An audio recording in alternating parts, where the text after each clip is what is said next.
Hey everybody, it's been about 2 months since I checked in and had a little update with everybody. So I've actually had some new developments and some new symptoms come up, and just got back from an appointment with my OB surgeon. So I thought today was as good a day as any to go ahead and do a little video update. So today I am 5 months, 3 weeks post-op. So back in April, and I can't remember if it was before or after the last video update with you guys. But back in April, I did end up getting a UTI. Now, I have chronic UTIs. I've had them my entire adult life. But in recent years, I also have had issues with either cystitis, chronic cystitis, or overactive bladder. Frankly, they're not quite sure which of those I'm dealing with. I just started seeing a urologist kind of around the same time frame that everything started with working up towards my surgery. So everything's kind of new and developing. That being said, in recent years, I started having all of the classic bladder infection symptoms minus blood in my urine, which is, definitely something's going on there. And if you have blood in your urine, it's most likely a UTI or a possible kidney stone, something like that. So I was having all of those classic UTI symptoms without experiencing blood in my urine. So the frequency, the urgency, the pain, sometimes the burning with urination, that sort of thing. But then my labs would come back squeaky clean. So that led to the urologist and ultimately, possibility of cystitis, overactive bladder, or both. So that being said, I did have an actual UTI. It was enough to send me to the ER back in April. And I was actually treated for that UTI and it cleared up. So I'll go ahead and get into the meat of this video, and a little disclosure here. This may be a little TMI for some people. I'm going to touch on topics that include, sex, and, using, anatomically correct terms. So if that is bothersome for you in any way, or not something that you're interested in viewing, go ahead and turn this video off now. So with that being said, we'll go ahead and proceed. So this past Friday and Saturday night, my husband and I were intimate. We had sex 2 nights in a row. Nothing too crazy, pretty vanilla. But by Sunday morning on Father's Day, I was having what felt like the initial kind of like, maybe I have a UTI coming on.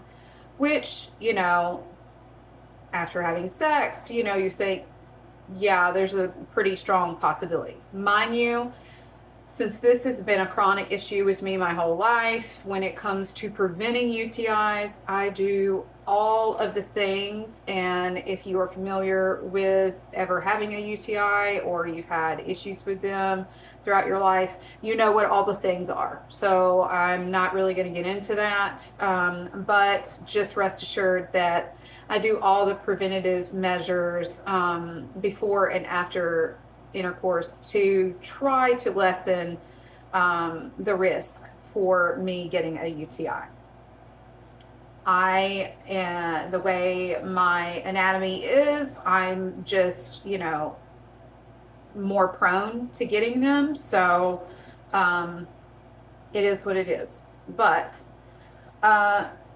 so Sunday, I started having initial symptoms, and then by Monday morning, they were, a bit more, and caused me to just really pay attention and say, you know what, I'm not feeling good. And there was no blood in my urine, but I thought I'm going to get ahead of this. I don't want it to get to the ER point. So I'm going to go ahead and go to urgent care and see if I can to head this off. So I did. I went to urgent care on Monday morning, and just telling them my symptoms, and they took urine sample, and they're like, you know what, given your history, we're going to go ahead and start you on antibiotics. So they did. They started me on macrobid, and I had been taking that. I took it twice the day that I got it, and then I had taken it, twice the following day. And they called me yesterday morning with the culture and told me that it was squeaky clean. There was no way that I had a bladder infection. So that's the first thing that I want to discuss today. So, mind you, I did have a UTI back in April. Here it is June, having symptoms of another UTI, but like previous labs, this one comes back squeaky clean. So my thought process was, I have an appointment with my PCP on the 24th. I know I have that coming up.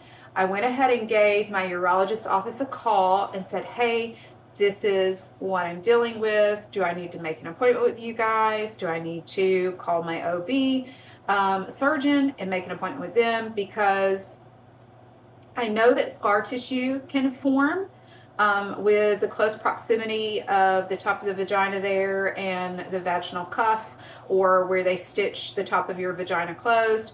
When that heals in the close proximity to your bladder there, scar adhesions can form and can even cause the top of the vagina there to connect to your bladder. So I thought that might be a possibility, and with the sexual intercourse, that may have triggered my symptoms and caused irritation with my bladder, since clearly there's not an infection. Then again, it could just be what I was dealing with before surgery. So I've got all of these characters, playing part in my care. And so I just wanted to have everybody on board and kind of see where I go from here. So that is one of the reasons I contacted my OB office. I asked the nurse to call me, and she called me back. I let her know that was going on. Additionally, in recent weeks, I would say between the last 4 to 5 weeks at this point.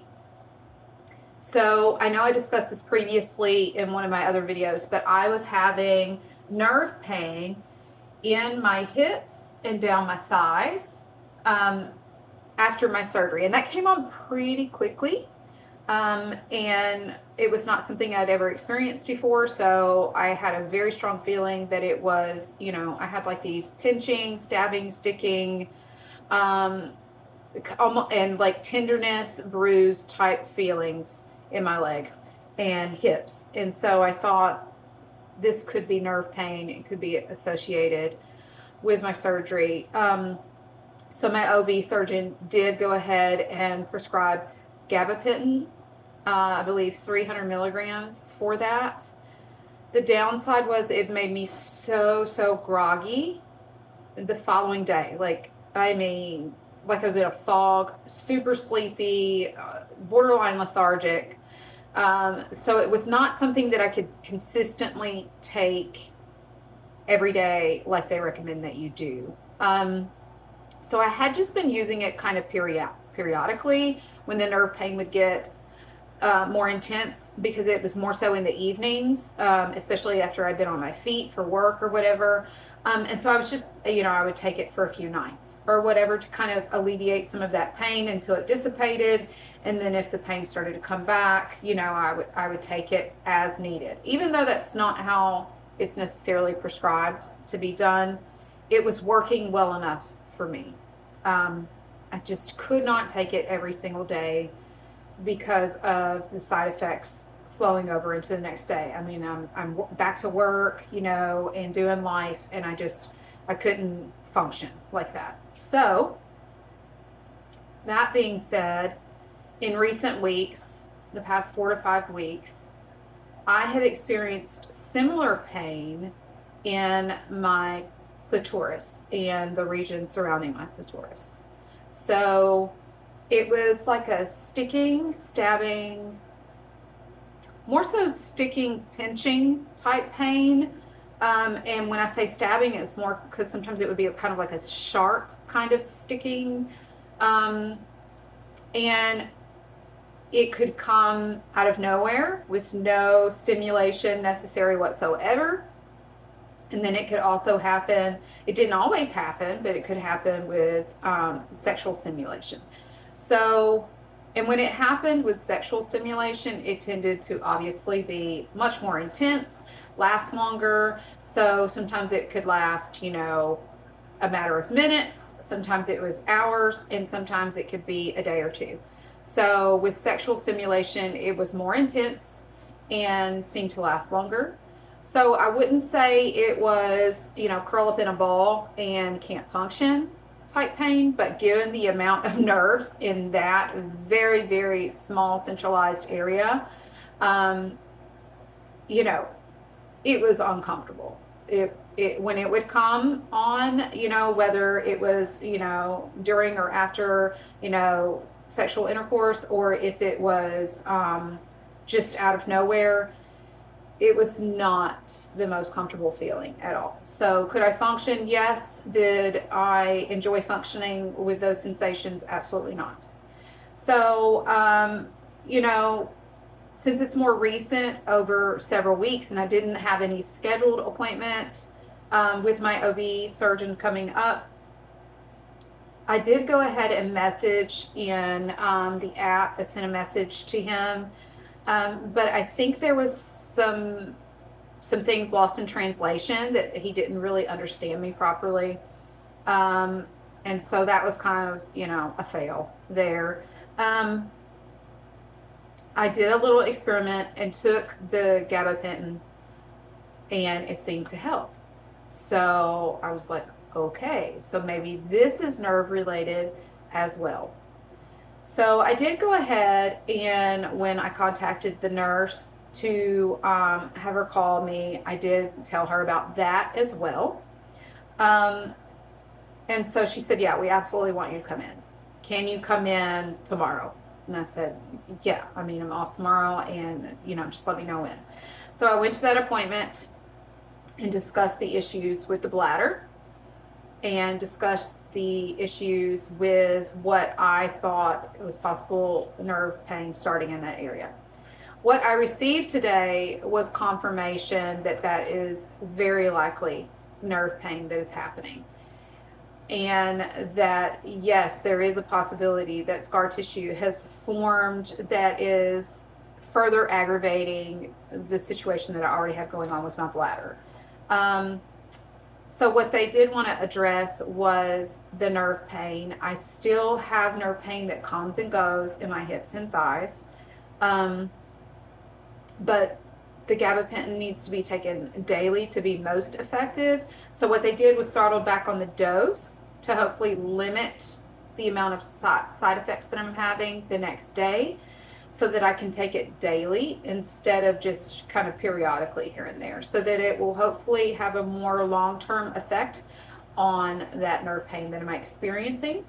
So he reduced me from 300 milligrams down to 100 milligrams. I'm to take that in the evenings before bed. And if I feel it's not effective enough, I can add additional dose during the day. I don't know how that will go, considering how tired the 300 milligram dose made me. We'll just have to wait and see. But that is the course of action with the new nerve pain that seems to be occurring in my intimate area. The bladder issues, there's not a whole lot that they can do. They could go in, they could run a scope again, they could, make an incision in my stomach and go look and try to confirm whether scar tissue has developed there or not. They could certainly do that, but really it's not gonna change the treatment that they would do. So, putting me under to do that, it's just not really justified at this point. So they did recommend that I go ahead and make an appointment with my urologist and kind of follow up and see if there's anything that we should be doing differently or in addition, or whatever the case may be. So I will be making an appointment there. Another thing that I discussed with my surgeon today was irritation in my vaginal canal during and after sex.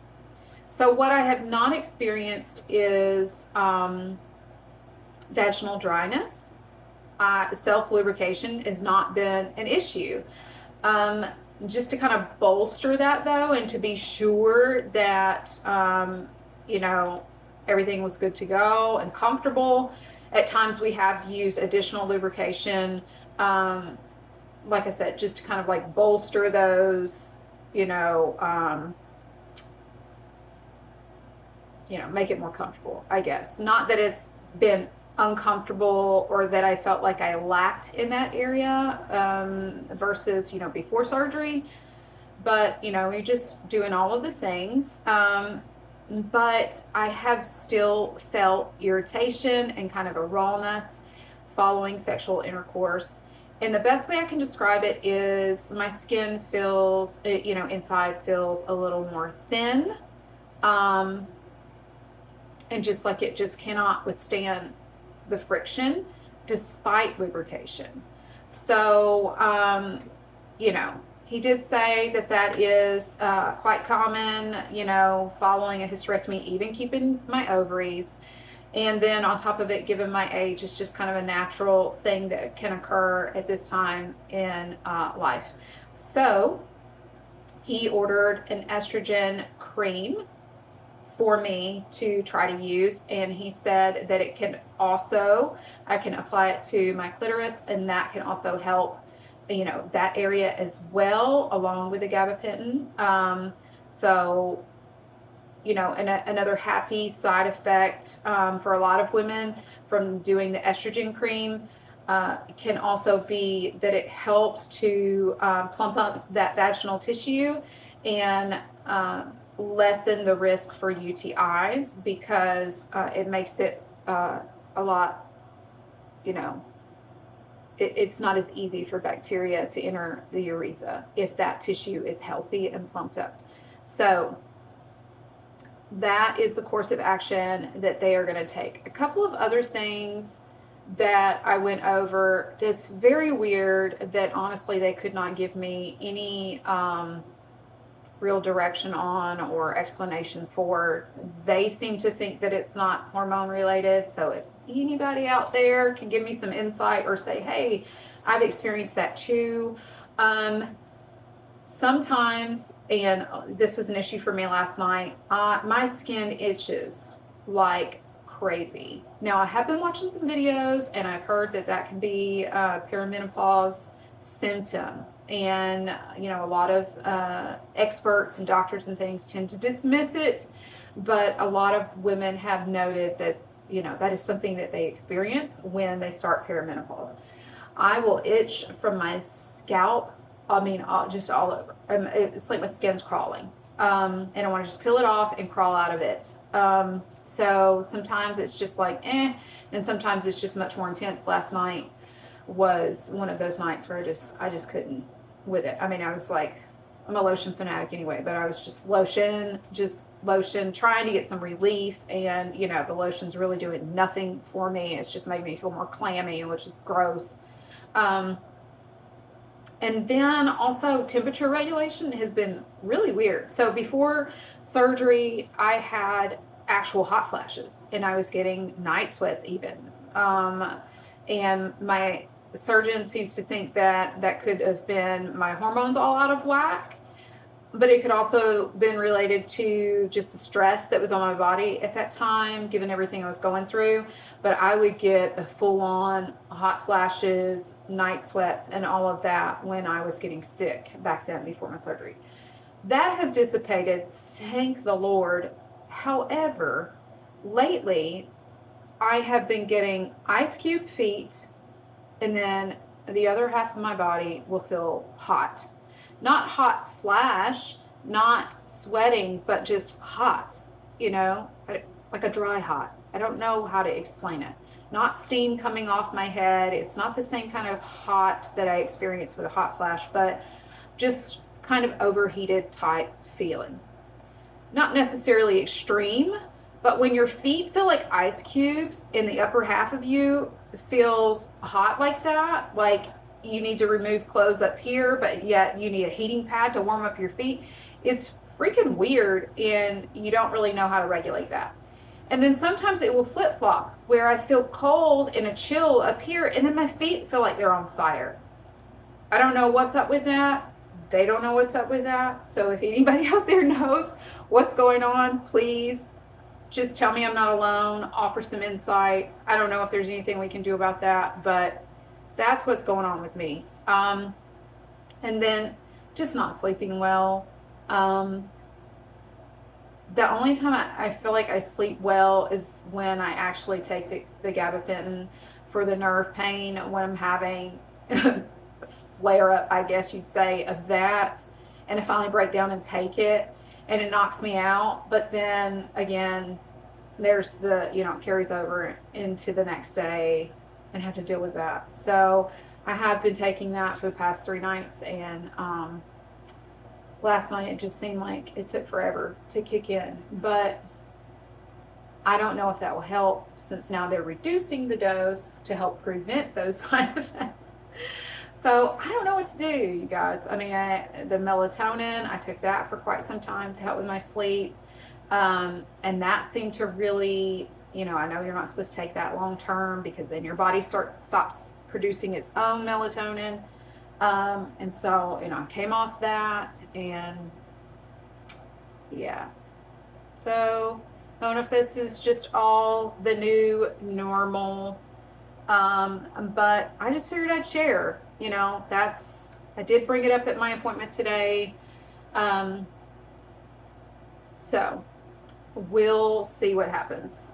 So to recap, I will be reducing my dose of gabapentin from 300 milligrams to 100 milligrams nightly to control the nerve pain in my hips and thighs, and now my clitoris in that region.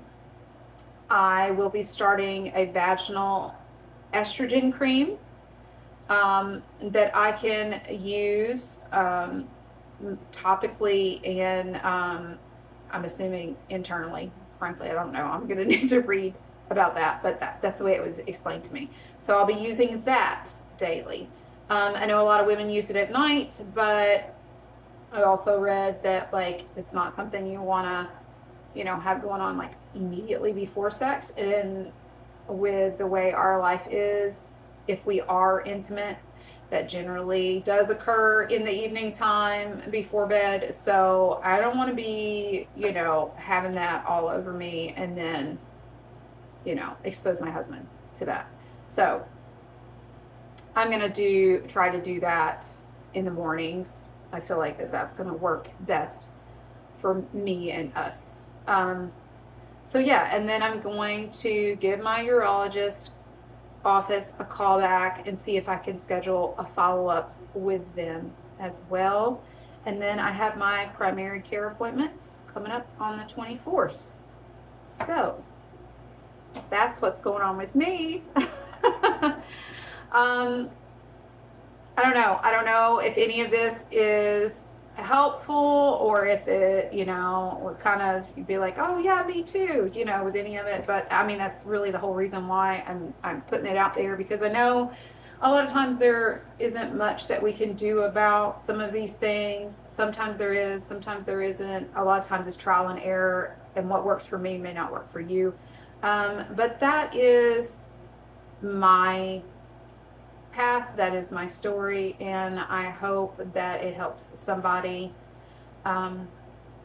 So that's it. That's my update for today. I hope everybody's doing well. If you are watching these videos because you're getting ready to have your surgery, and you've got nerves, just breathe. I know it's a lot, and I know there's a lot of things, that are, can be a trade off for some women, and it's different for everybody. But I will say this, at the end of the day, despite any like new weird things that I'm having to contend with at this point in association with having the hysterectomy, I would go back at this point. I would go back and do it all over again, because it 1,000 times over beats how I felt before my surgery. How sick I was every single month. It was just awful. And, so if I had to go back, I wouldn't change it. I would absolutely go through with it. So hopefully that can give somebody some peace of mind as well. Again, I know everybody's different, but that's how I feel about it. So, all right, everybody, I hope you have a good day. And here in Nashville, the sun is shining finally. It has been raining. It has been a very, very rainy, wet season here. So any bit of sunshine and dry days that we get, we are super thankful for. So today it's nice. Going to be warming up, and we're going to take full advantage of it. All right. Have a great week. Bye.